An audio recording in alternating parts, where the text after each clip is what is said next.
আজ দেখাবো তোমাদেরকে খুব সুন্দর একটা জিনিস। এটা হচ্ছে আমার বাবার বাড়ি। এখানে অনেক সুন্দর মন্দির আছে। এটা হলো শিব মন্দির, দেখে নাও তোমরা। এটা অনেক জাগ্রত, অনেক পুরানা একটা শিব মন্দির। এটা সন্ন্যাসী ছিলেন, পূজারী ছিলেন আমার ঠাকুরদাদা।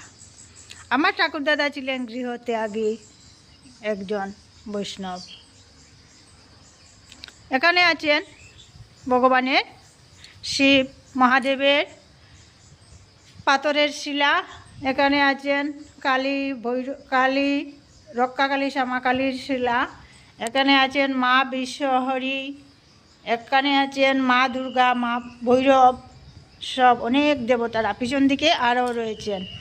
এখানে অনেক জাগ্রত এই মন্দির। আমার ঠাকুরদাদা যখন থেকে ঘর থেকে বেরিয়েছিলেন তখন যে ছেলেদের ঘর ছেড়েছিলেন আর কোনো দিনও নিজের ঘরে যাননি। উনি সব সময় এই মন্দিরেই পূজা করতেন।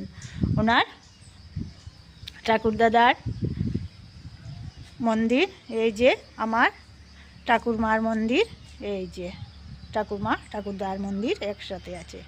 অনেক সুন্দর দৃশ্য, দেখো তোমরা দেখেছো কি এত সুন্দর দৃশ্য?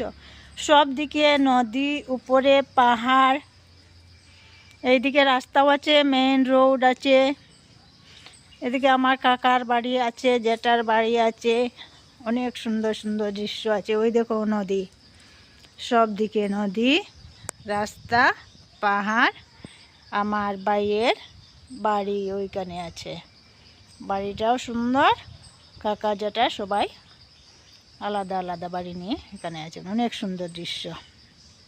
তোমরা একদিন আসবে। অনেক অনেক